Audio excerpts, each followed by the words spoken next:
¿Cómo estás, Martín? Muy bien, ¿cómo ¿Cómo va andas? eso? ¿Todo bien? Muy Muy, muy bien. bien. Ahí te vemos con la bandera patria detrás. Exactamente. Le canto el himno de Boca cada mañana. Qué grande. Muy bien, muy bien. ¿Cómo estás sobrellevando estos tiempos tan raros? Todo raro, ¿no? Yo a título personal muy bien. Ujú. Muy, muy bien. Y teniendo bares para estar, aunque sea sentado afuera, ya con eso estoy. Estás, claro. No me quejo. ¿Y escribís en los bares vos o no en tu casa? Hago todo en los bares, no solo escribir. Preparo las Ajá. clases, corrijo exámenes, leo, todo hago en los bares. Cuando me encuentro o me encontraba con gente, amigos muy cercanos, no conocían mi casa, no conocen mi casa, nos vemos en el bar. Ajá, Para mí es un lugar de estar, ni siquiera para escribir, me voy a estar ahí. claro. Ahora menos, ese es el cambio más sustancial, menos, y bueno, paciencia, sí. Es lo que más Ujú. sentí, eso y la cancha. Claro. Ah, ni hablar. Y sí, Claro. sí, sí. Síndrome de abstinencia total en ese sentido. Yo decía, no entiendo cómo cuando empezaban o daban vueltas con las campañas de vacunación, no lanzaron uno que dijera vacúnese y vuelva a la cancha. Claro. Ahí va todo el mundo enseguida. Claro. Todo el Claro, mundo, pero todo el obvio, mundo. obvio. Boca tiene 100.000 socios. River menos, obviamente, porque son muy amargos, pero tendrá 70.000. O sea, si el problema era que la gente dudaba de vacunarse o no, ahí Era metías ese. 500.000 de personas, pero así, obvio. Sí, sí, sí, sí. Claro, claro, claro. Eso lo extraño. Martín, ¿La Vanguardia permanente la escribiste durante la pandemia o ya la venías trabajando? Mira, no me acuerdo bien cuándo empecé, pero yo creo que fue durante la pandemia. Lo venía pensando, en realidad es un libro que me pidieron en Paidós. Mm. La idea es buena, es decir, no es mía. Fue de Ana Ojeda. No, mira, es anterior, porque la intención era que el libro saliera en 2000.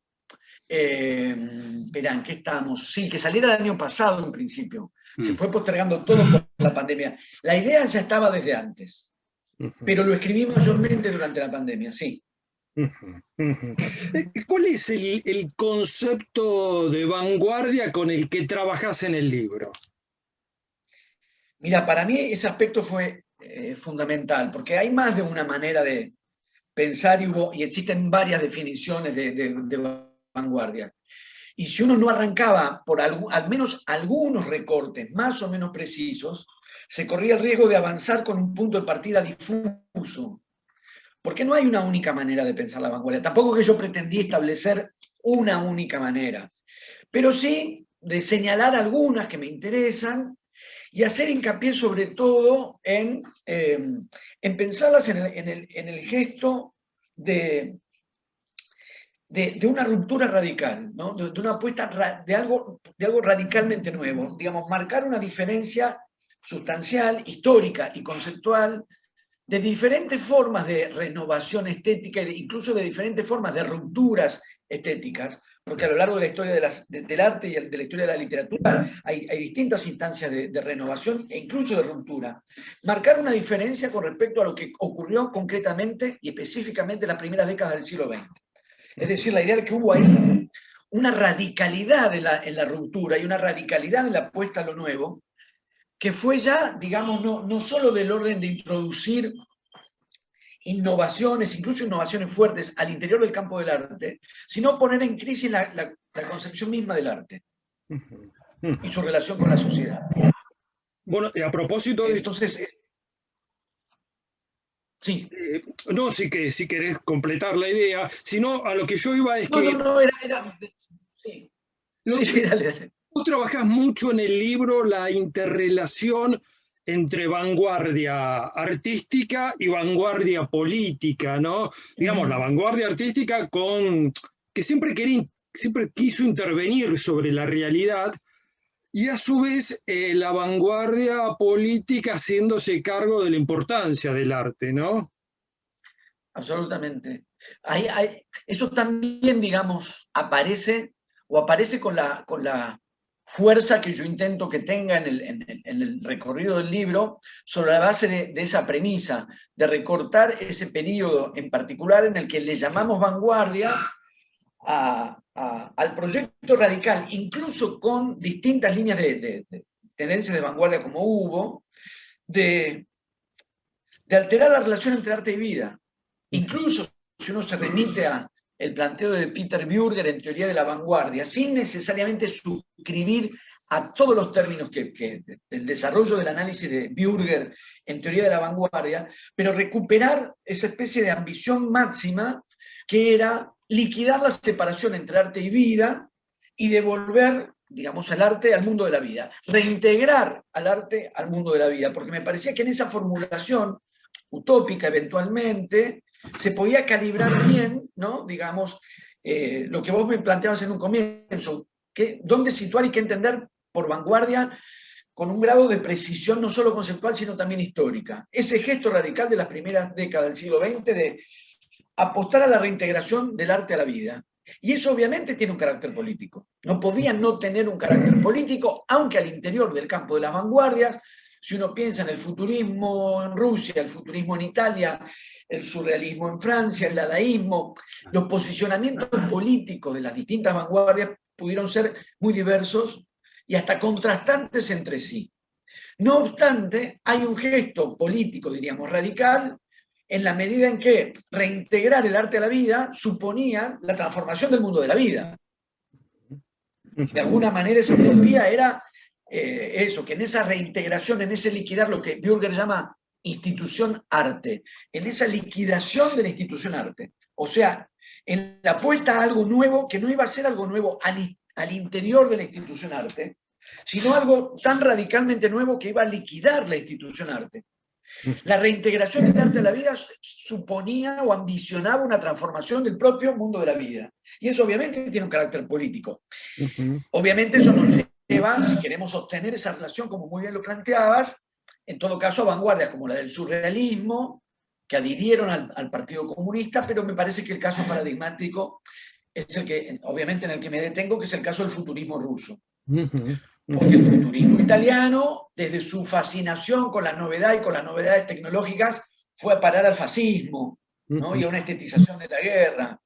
Entonces, digamos, recorto ahí el caso del futurismo italiano, porque coincide, valga el fallido, el caso del futurismo ruso, porque coincide históricamente con la revolución de 1917. Claro.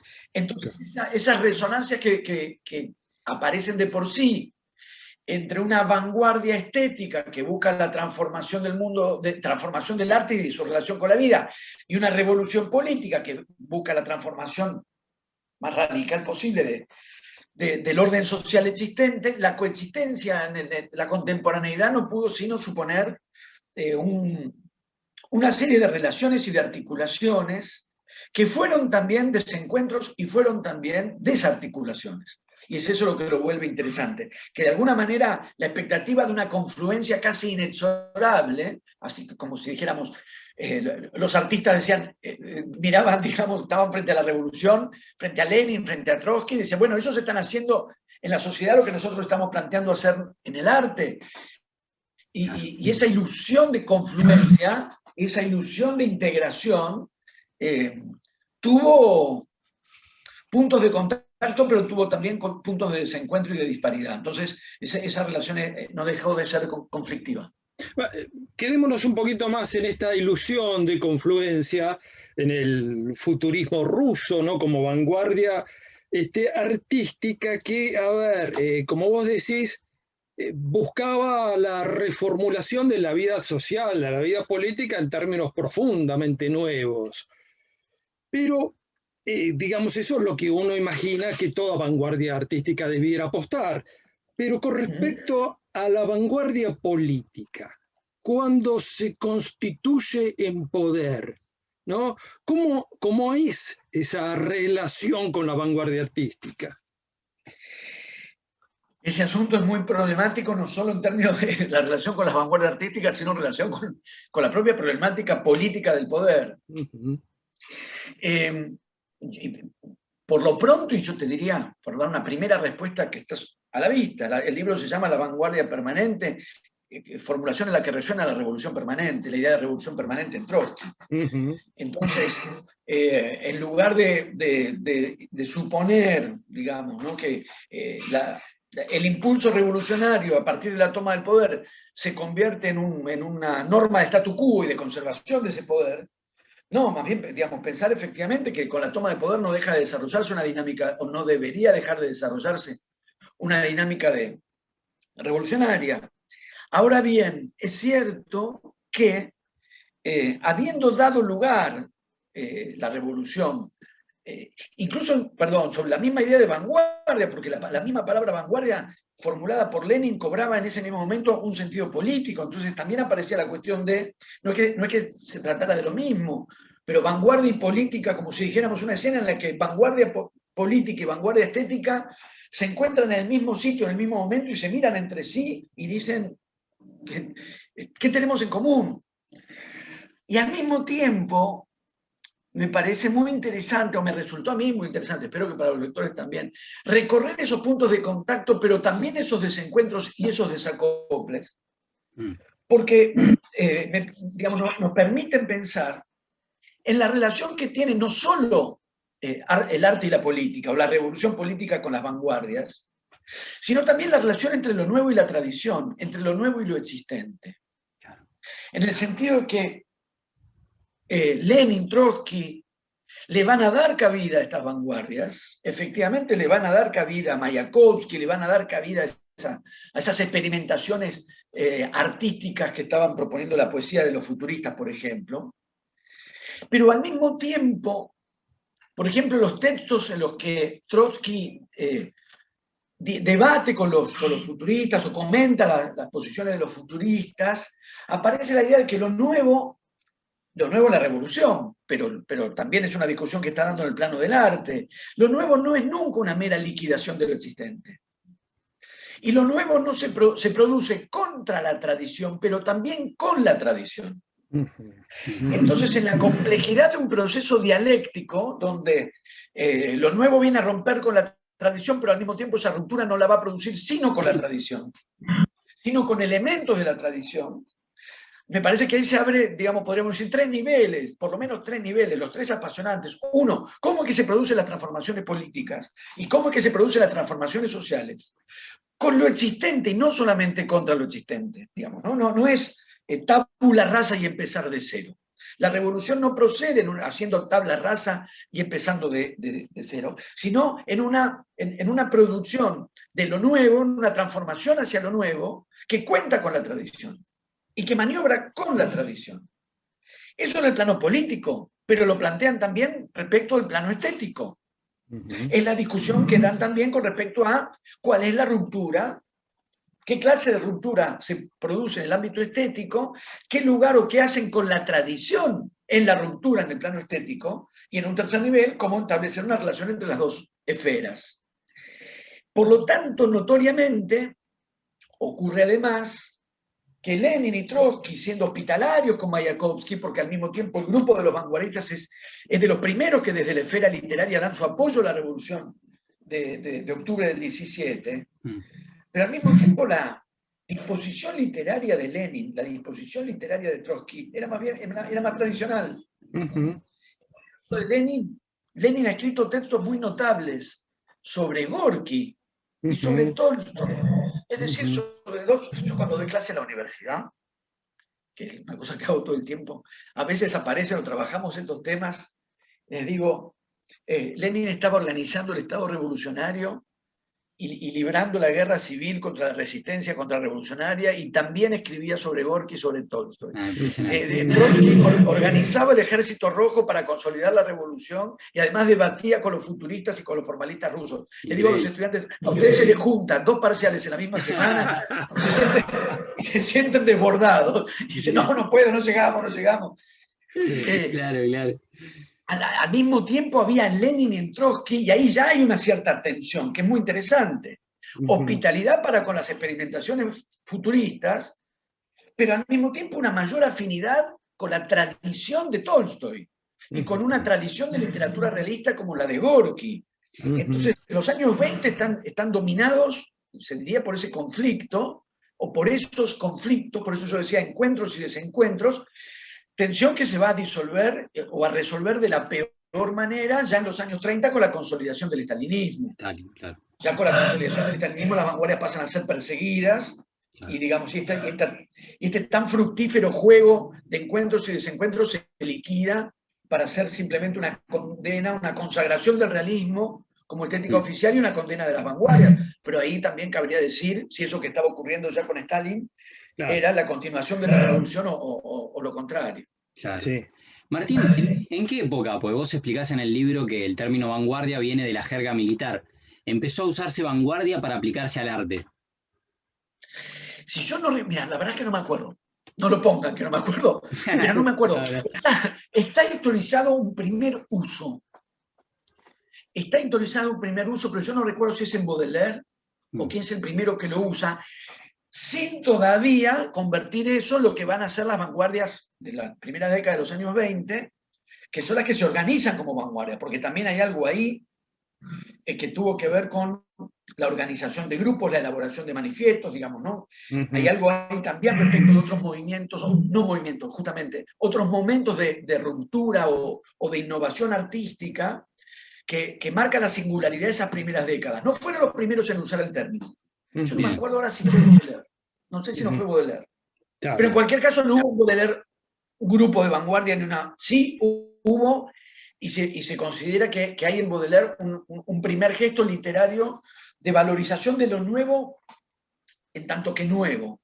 Claro. Valoración de lo nuevo, valoración de estéticas nuevas ya había, valoración de innovaciones artísticas siempre hubo. La valoración de lo nuevo en tanto que nuevo es un rasgo de la modernidad, es un rasgo de lo moderno. Bien. Y Baudelaire es el primero que lo marca, y es eso lo que va a hacer posible las vanguardias. Y yo diría, efectivamente el término había sido usado antes, pero cobra todo su sentido en la medida en que surgen grupos de vanguardia que se organizan como vanguardia, que se declaran vanguardia, que formulan manifiestos. Y es eso lo que pasa en las primeras décadas del siglo XX, al mismo tiempo porque estaban dadas las condiciones de posibilidad en el arte y en la sociedad, o mejor dicho, en la relación entre arte y sociedad, para que eso ocurriera. Es decir, no es la emergencia de las vanguardias no es un asunto meramente voluntarista, la coincidencia de grupos que deciden llamarse vanguardia y declararse vanguardia. Tiene que ver con el desarrollo que en la sociedad llegó a tener la institución arte, y que permitió ese momento, esto es lo que plantea Bürger, y que permitió que la institución arte encontrara, llegar a ese punto en el que alcanza el grado de la autocrítica. Es decir, un movimiento que no, como decíamos, no formula críticas a tendencias artísticas al interior de la institución arte, sino la institución arte puesta en crisis en sí misma. Y eso efectivamente fue posible solo a fines de... Las condiciones de posibilidad se dieron entre fines del siglo XIX y el esteticismo, este gesto modernista de valoración de lo nuevo, y después ya sí las vanguardias en el siglo XX. Me quedé enganchado con eso de teóricos políticos revolucionarios de la talla de Lenin y de Trotsky, que tenían una gran voracidad lectora, no solo hacia textos de índole filosófico, histórico, sino literarios, y que eso de por sí es asombroso, porque uno ve ahora los líderes políticos del mundo y no los imagina, ¿no? Así. Pero además que tuvieran gustos clásicos, si se quiere, ¿no? Porque vos nombraste Gorky, nombraste el tipo de literatura, y pensé también en Marx, ¿no? Y su admiración por Shakespeare, o por alguien que estaba incluso en sus antípodas ideológicas como Balzac, ¿no? Exacto, exactamente. Por lo tanto, yo creo que eso convoca otra vez, en lugar de, digamos, qué tipo de concepción de una dinámica histórica se pone a funcionar, que no es la sucesión de etapas, una sucesión de etapas por la cual se supone que una etapa anula a la anterior. Digo, el modo, estamos hablando en este caso, Marx o Lenin o Trotsky, de qué manera conciben el desarrollo histórico, que es, vamos a decirlo con las palabras clásicas, de manera dialéctica. Por lo tanto, nunca se va a suponer que un orden social determinado desplaza al anterior, lo anula y empieza de cero. A eso nos referíamos hace un rato con la idea de lo nuevo en un proceso de relación dialéctica con la tradición. Claro. Y eso les permite pensar de otro modo y dar una discusión entre la tradición literaria, porque también se daba el caso de que Gorky no sin algunas diferencias en distintos momentos, pero en definitiva Gorki trabó amistad con Lenin y terminó siendo también alguien que apoyaba la revolución. La relación entre la tradición, aquello que de la tradición literaria podía servir a la revolución, las vanguardias y la exaltación de la ruptura y de lo nuevo en consonancia con la revolución, y la prolet cult, que es otro debate que transcurre en esos años, que son las tendencias que marcan la necesidad de establecer una cultura del proletariado. Y no solo respecto de las vanguardias, sino también respecto de los teóricos y de los artistas de la prolet cult.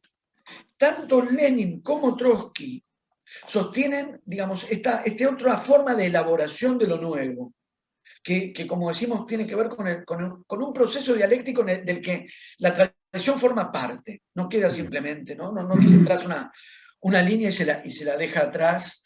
Y es la misma concepción dialéctica que le permite a Marx no solo admirar a Balzac, sino tomarlo en cuenta para su posición, digamos, no era una contradicción en Marx. Más bien, en Balzac había contradicciones históricas, no en Balzac, novelas que le eran muy útiles a Marx.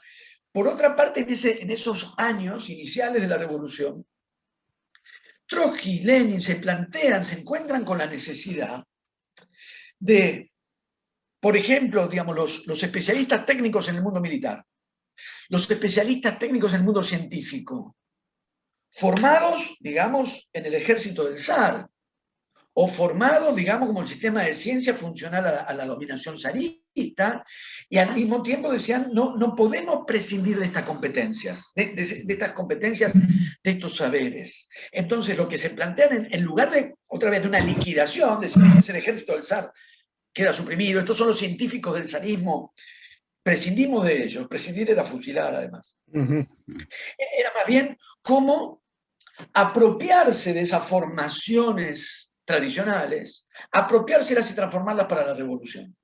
Entonces es ese movimiento mucho más complejo y más dialéctico entre lo nuevo y lo existente. Entonces Trotsky en algún momento le plantea a los futuristas una diferencia entre esta dialéctica entre lo nuevo y lo existente frente a un frenesí de bohemia, ¿no? El frenesí de los bohemios, con lo cual corre un poquitito o bastante un cierto imaginario de ruptura artística a un ámbito de mayor frivolidad, si uno quiere, y recupera una concepción, a mi entender, más aguda de cómo es que se produce lo radicalmente nuevo. Y Martín, ¿Qué relación se establece entre lo nuevo y lo existente? Bien. Te quería preguntar, a propósito de las vanguardias que estuvimos mencionando, ¿con cuál te sentís más afín, digamos? Si es que hay alguna. Es que no, vos sabés que, ¿no? Como lector o como escritor, porque yo no soy un escritor de vanguardia. De hecho, cuando a lo largo del libro después fui avanzando hacia digamos, una cierta consideración, no de las vanguardias hoy, porque la premisa es que habiendo existido vanguardias, no es posible plantearse así sin más la presencia de las vanguardias hoy. Por definición, una cuestión problemática, no solo hoy, ya lo fue en los 50 y en los 60, pensar o volver a las vanguardias cuando las vanguardias ya habían existido, es decir, pensar en lo nuevo, poner en práctica lo nuevo cuando lo nuevo ya había sido, es decir, ya no podía ser nuevo. Claro. Pero a la hora de, en todo caso, detectar o señalar algunas líneas o algunas presencias en la literatura argentina contemporánea en la que a mí me parece que este campo de cuestiones de lo nuevo después de lo nuevo y de un legado de las vanguardias, un legado posible de las vanguardias, no me puse, no solo por la modestia que corresponde a un caso así, sino que además no me puse porque lo que yo escribo no es de vanguardia. Bien. No de eso. Por lo tanto, estoy, tan interesado en el campo de problemas que plantea la vanguardia, como para haber escrito un libro sobre eso, un ensayo sobre eso, pero no diría que me puedo reconocer en tal o cual corriente de vanguardia o las mismas vanguardias. La vanguardia artística necesariamente tiene que ser una suerte de patrulla perdida en la niebla o puede tener anclaje popular.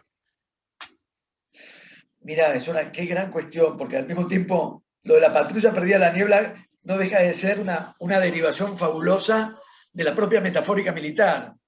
Claro. O sea, la vanguardia efectivamente es esa fuerza reducida por definición, pues no es todo el ejército el que avanza. Si es todo el ejército que avanza, no es una vanguardia, es un ejército que avanza. La vanguardia ya supone un grupo que se recorta respecto de un conjunto y que se adelanta en la actitud de exploración. Por lo tanto, lo nuevo tiene esa resonancia también. El grupo que se adelanta a explorar lo que todavía no se sabe y digamos, no hay más que desplazar esa metafórica espacial a una metafórica temporal y aparece la idea de futuro, ¿no? Adelantarse a explorar lo nuevo. Ahora, entre adelantarse a explorar lo nuevo respecto del ejército que viene atrás y ser una patrulla perdida, es decir, que no, digamos, no es que se adelantaron al ejército, en la exploración a la que luego seguirá el ejército, sino que se desengancharon del ejército. Claro. Y además no están explorando ni avanzando, están perdidos, están en la niebla.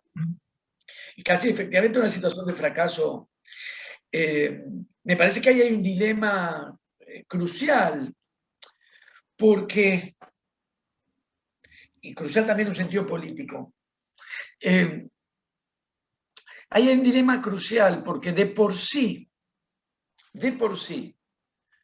una perspectiva artística que se basa en romper con lo existente, en fundar lo nuevo, lo radicalmente nuevo, es decir, lo que va a desconcertar. Lo que va a desconcertar no dentro de parámetros existentes, sino lo que va a desconcertar porque pone en cuestión los mismos parámetros existentes. O sea, el ejemplo paradigmático que se pone en estos casos es el de la rueda de Duchamp o el mingitorio de Duchamp. El mingitorio de Duchamp en el museo, que es lo que se retoma una y otra vez, pero es lo que retoma, por ejemplo, César Aira. La pregunta, digamos, el grado de desconcierto, de perplejidad frente al mingitorio, no consiste en preguntarse qué clase de escultura es esta, porque aún en esa pregunta se estaría reconociendo que estamos frente, por ejemplo, a una escultura, que además no era una escultura. La pregunta que ahí se produce es, ¿pero esto es arte? Es ese nivel. Por eso no se trata de una ruptura y una innovación alrededor de lo que se entiende por arte, por extrema que pueda ser esa renovación. Es un tipo de gesto de innovación que pone en crisis la idea misma de arte. Entonces, en las vanguardias musicales, la pregunta no es, ¿esto es una sonata? ¿Esto es una sinfonía? Es más que eso, esto es música. Claro. ¿O es ruido? Preguntas que a veces reaparecen hoy en día. Entonces, frente al mingitorio de Duchamp no se decía no sé, hoy se diría instalación. ¿Qué clase de instalación es esta? La pregunta era, ¿pero esto es arte? Entonces, la premisa de una apuesta estética orientada al desconcierto absoluto, en alguna medida, yo eso lo pongo en el libro, no se podría decir de Borges así sin más que es un vanguardista, pero hay algunos elementos en Borges, en los que aparece algo de este orden, que eran, cuando Borges escribe, Pierre Menal, autor del Quijote, claro, que además publica, si no recuerdo mal, en la revista Sur, antes de aparecer en un volumen de relatos. También aparecía, ¿esto qué es? ¿Es un cuento? ¿Es un ensayo? ¿Es un artículo? ¿Es ficción? ¿Qué es esto? O sea, ese gesto radical que lleva a decir, ¿qué es esto? Por lo tanto, por definición, se trata de desconcertar y descolocar al receptor. A todos los receptores. Pero en relación a lo que bien planteabas, ¿cómo congeniar, cómo combinar esta premeditada apuesta a desconcertar, a descolocar, a dejar fuera de lugar, a hacer colapsar las coordenadas desde donde se puede codificar una recepción artística con un carácter popular? En principio, aparecería este dilema por el cual la misma impronta de las vanguardias, aún en su ambición de revolución, en los casos en que la hubo, no fueron todas, pero en algunos casos sí apuntaban a producir algo así como una correlación en la esfera del arte del proceso revolucionario en la sociedad. ¿Cómo tener un alcance popular? cómo tener una llegada popular, cuando justamente lo que estaban haciendo era romper, no solo para los sectores populares, pero romper las coordenadas de una decodificación artística. Ese problema no tiene una solución fácil, quizás no tenga ninguna, y otra vez, distintas perspectivas han dado distintas respuestas a esta cuestión o no han podido dar respuestas a esta cuestión, que quizás no tenga solución. Porque en principio, como decimos, una apuesta tan desconcertante, tan exigente, tan sofisticada, resultaría en principio por definición restrictiva.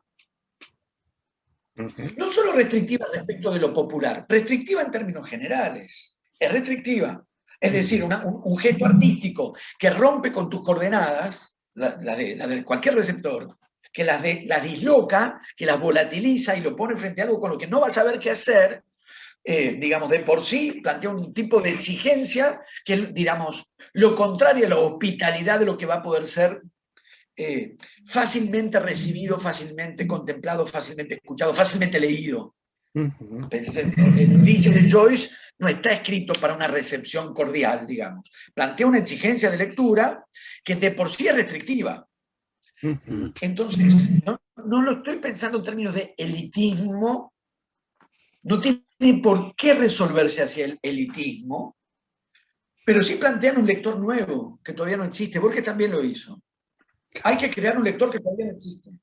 Se escribe una literatura para la cual todavía no existen los lectores. En eso consiste el gesto radical de una vanguardia. Hay que crear los lectores para esa literatura porque todavía no existen. Pero esa apuesta, la de un texto como el Ulises, sería como un caso paradigmático, en principio es lo contrario, va en la dirección contraria de asegurarse una recepción popular. Así que ahí hay un dilema que probablemente no tenga solución.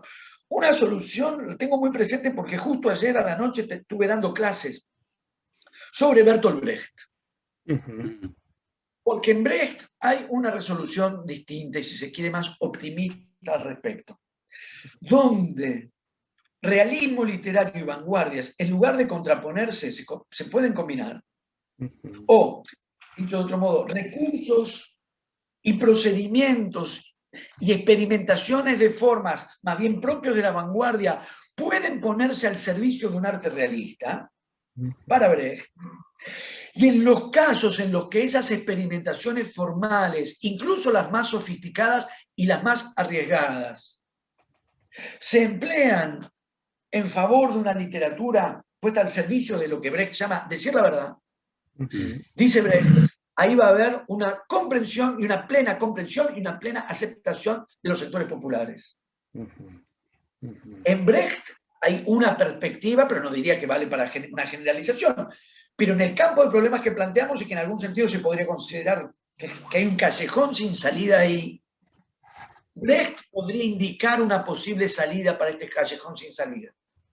Al menos con esta idea en la cual, bajo ciertas formulaciones ligadas al realismo y al decir la verdad, y Brecht era un marxista también,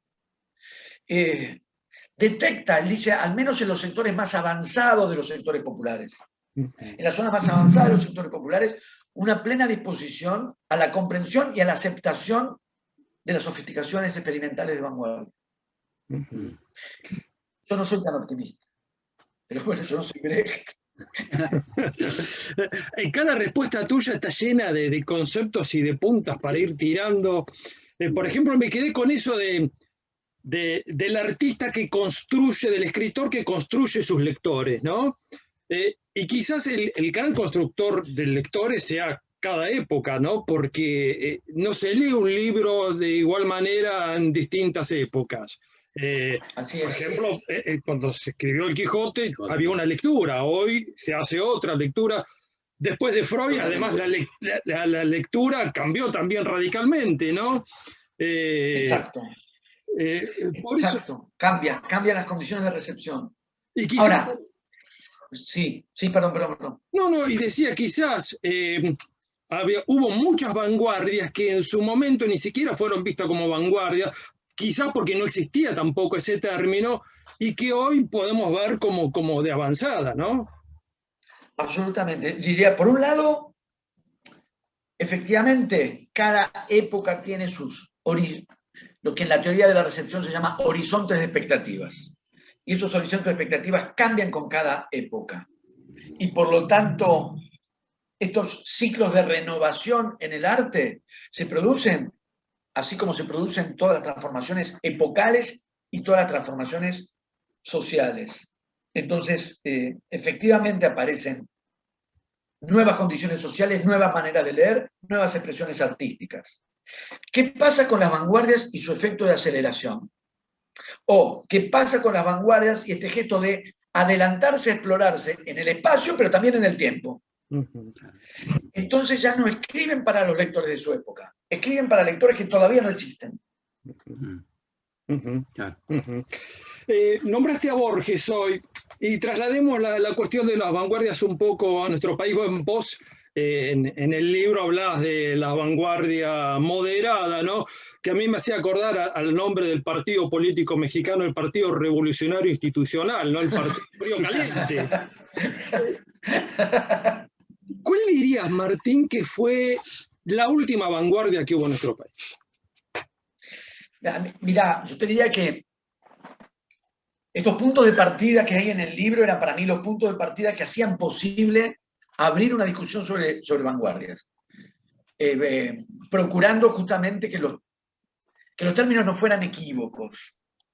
Lo he comentado en otros momentos, vanguardia, política, revolución, son términos que tienen una trampa o un peligro posible, que es que todos suponemos siempre que sabemos de lo que estamos hablando. Sabemos de lo que estamos hablando, suponemos que estamos hablando exactamente de lo mismo. Y a veces, no sé, nos pasará cada rato, que a veces vemos discusiones donde dos personas discuten por una determinada cuestión, y a veces discuten porque no se han puesto de acuerdo sobre aquello que están discutiendo, en realidad están en otro grado. Sí, y yo quería, digamos, no la univocidad, porque eso no existe, pero sí por lo menos proponer una cierta idea de vanguardia. Porque si no sobreentendemos lo que es vanguardia, y eso podía... Y sobreentendemos lo que es política, y sobreentendemos, decir, bueno, adoptar este criterio, adoptamos este criterio, ¿no? Etc. Para avanzar en lo que, para mí, digamos, le dio cuerpo al libro, es decir, me permitió verdaderamente el desarrollo que el libro tiene, que tratar de hacer un recorrido en la literatura argentina, ya no porque no lo manejo, el campo del arte en general, sino ya concentrarme más en la literatura, en la tradición literaria, en la vanguardia literaria y llegar hasta el presente. Es decir, a partir de esas primeras décadas del siglo XX, que es donde transcurrían las vanguardias, y después venir, digamos, hacia los 50, 60, pasar por Cortázar, arrimarnos más, Libertela, Saer, Puig, Walsh, a través de Piglia, César Aira, y Aira está en el presente, pero ir todavía más acá en una contemporaneidad, incluso en una literatura post-Aira. En ese recorrido, me pareció necesario plantear o subrayar una condición, acaso singular en la literatura argentina, no digo excepcional, puede haber otros casos, que sería lo siguiente: una y otra vez, el problema, y es un planteo, y es un problema para mí central en el libro, que un poco lo mencionaba antes, que es, ocurren las vanguardias, primera década del siglo XX, y se ven absorbidas, neutralizadas, institucionalizadas de una u otra manera. ¿Qué pasa con ese legado? Incluso, ¿qué pasa con esa imposibilidad de ser vanguardia? De volver a ser vanguardia. ¿Qué pasa con las neovanguardias? ¿Qué pasa con la vuelta a las vanguardias que hubo en distintos lugares en los 50, en los 60? ¿Fueron las mismas vanguardias en su regreso, como pudo pasar con el surrealismo? ¿Aparecen nuevas formulaciones de vanguardia como el arte pop? Esa nueva vanguardia, esa neovanguardia. Antes hablábamos de la relación entre vanguardia y tradición y la complejidad de la relación entre vanguardia y tradición. ¿Qué pasa con estas nuevas vanguardias cuando la propia vanguardia ya es una tradición? Ahora tenemos un doble problema. Que lo nuevo ya es tradición, o algo parecido a lo del PRI. Vanguardias clásicas, que es la designación que tienen. Efectivamente, cuando se vuelve sobre la cuestión de la vanguardia, de las vanguardias en los 50 y los 60, la de los años 10 y la de los años 20, pasaron a designarse como vanguardias clásicas, mismo oxímoron, que es la de la revolución institucional. Ahora bien, eso abre un campo de problemas, para mí muy interesante, que fui abordando y desarrollando en distintos momentos del libro, para no ir a parar ni al optimismo vacuo de pensar que se puede volver a las vanguardias sin más, es decir, que se puede hacer de nuevo lo nuevo, lo cual de por sí también plantea un problema y hasta un contrasentido, porque si es de nuevo, ya no es nuevo. Si lo nuevo en la vanguardia era la irrupción, ¿cómo algo podría volver a irrumpir y que sorprendernos por segunda vez? Digamos, el problema de no poder entregarse sin más a decir lo nuevo de nuevo, pero no prestarse tampoco a la resignación conservadora de la imposibilidad de las vanguardias como conclusión, digamos,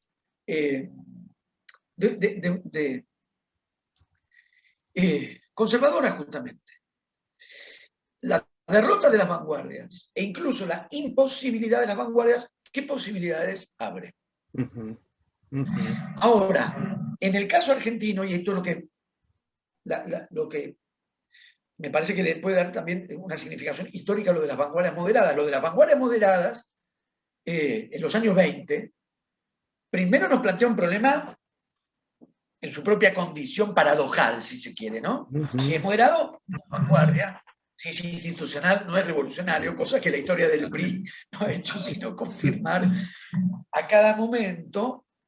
¿Qué pasó con ese momento, ese periodo atemperado, cuando no solamente las literaturas europeas, el Ulises de Joyce es de 1922, sino también en las literaturas de los otros países latinoamericanos?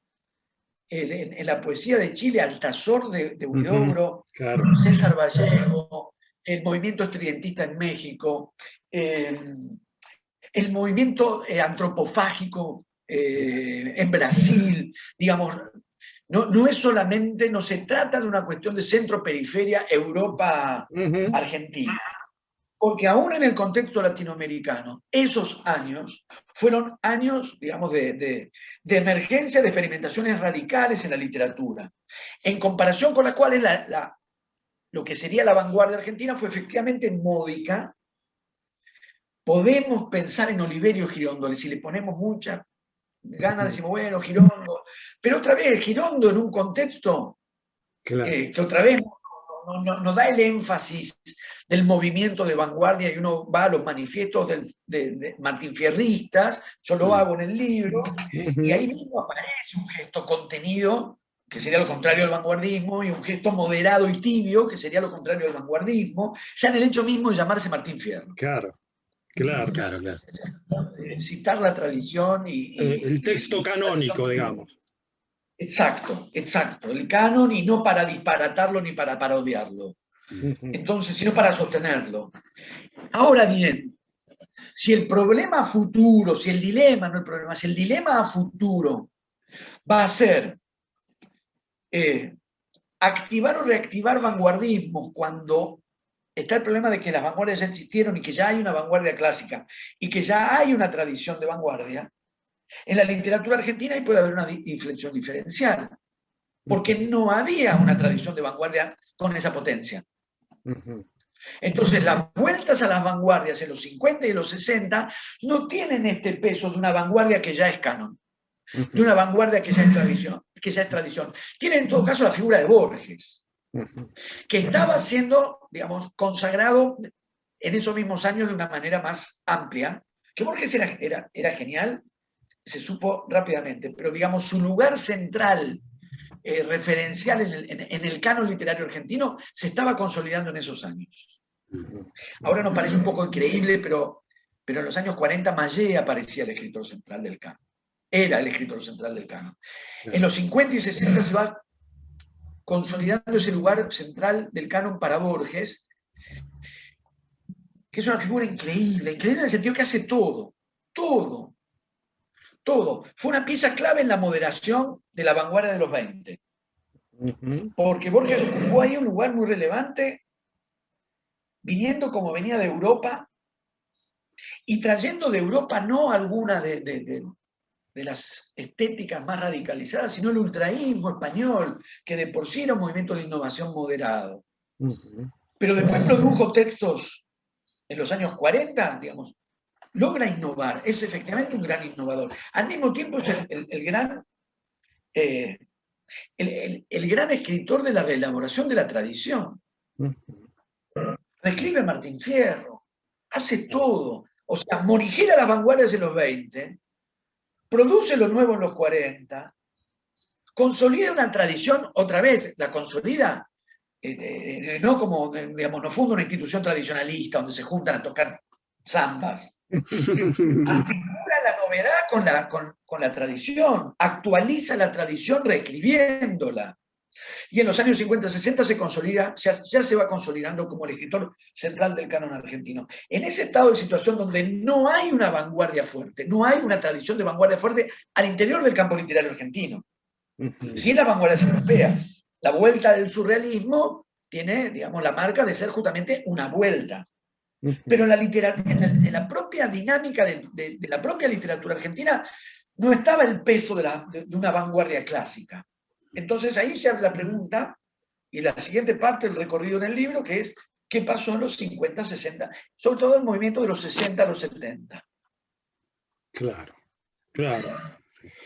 Para ir cerrando, Martín, y ya que, bueno, acabamos de hablar de lo nuevo en el arte, en la historia argentina, hablemos un poco de lo nuevo que se pueda ver, si es que lo ves en algún lado, en lo social y en lo político en nuestro país.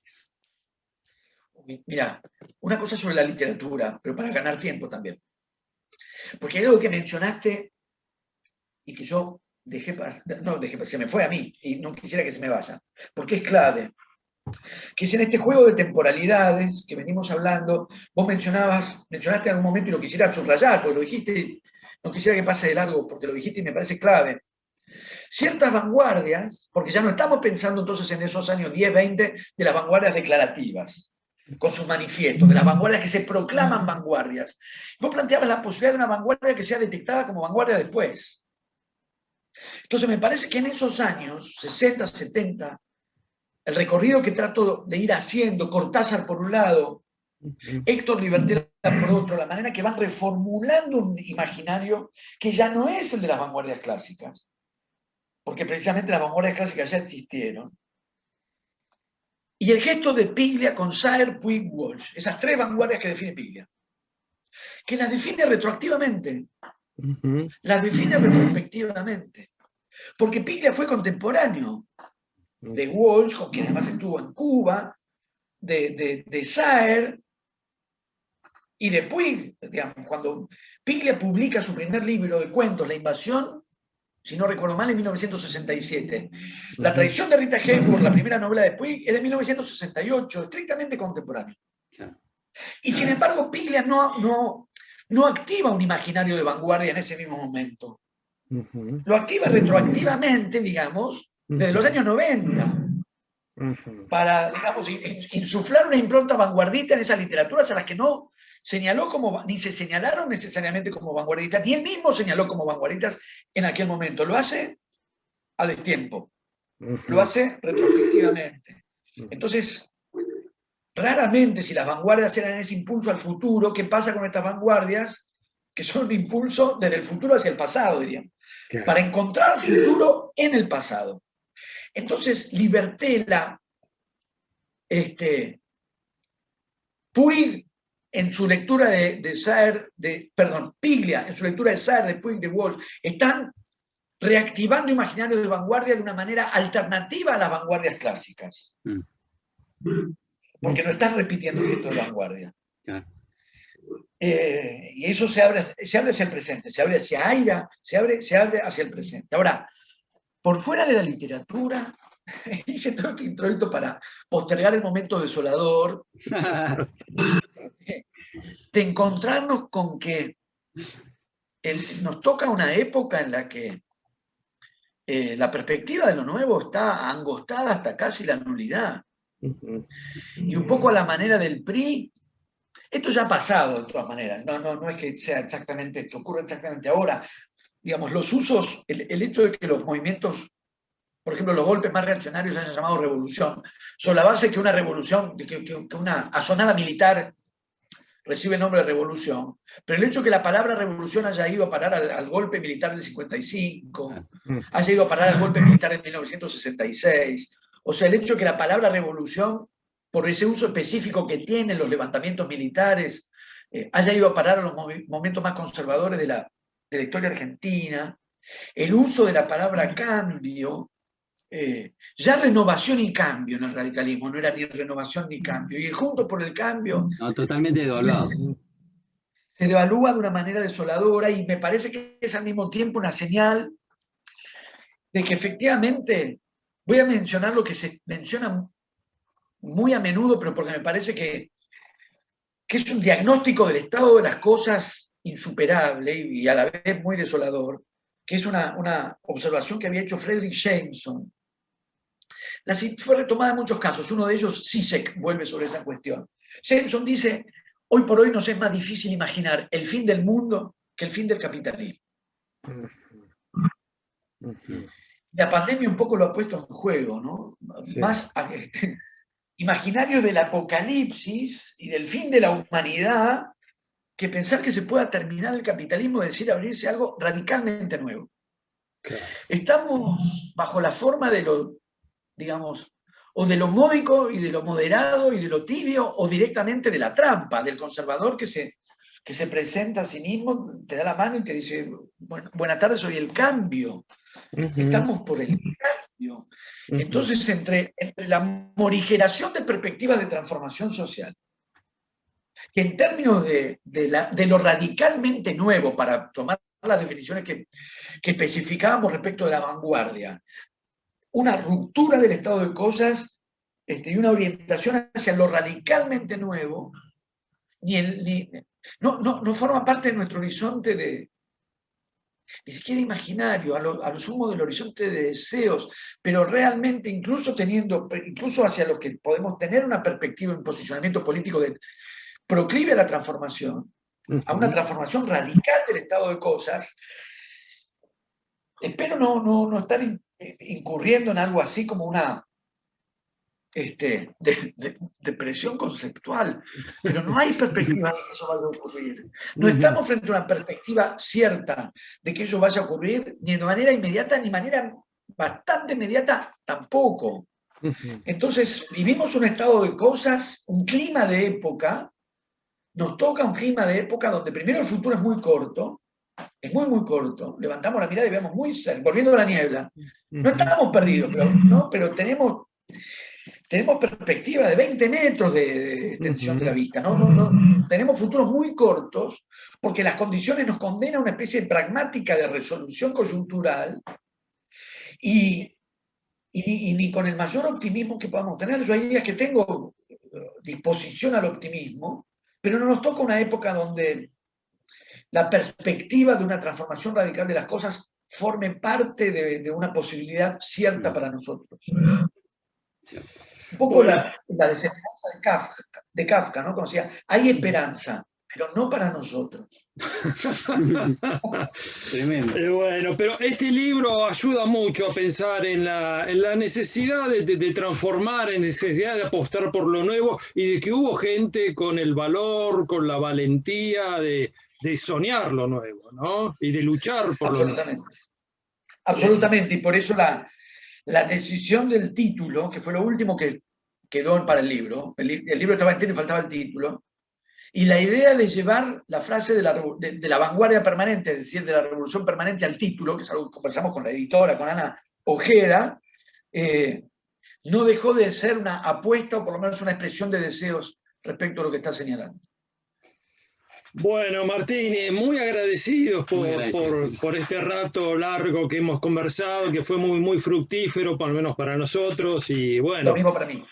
Y mucha suerte al equipo de la bandera. Sí, señor.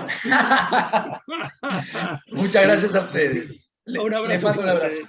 Chao. Que estén muy bien. Chao.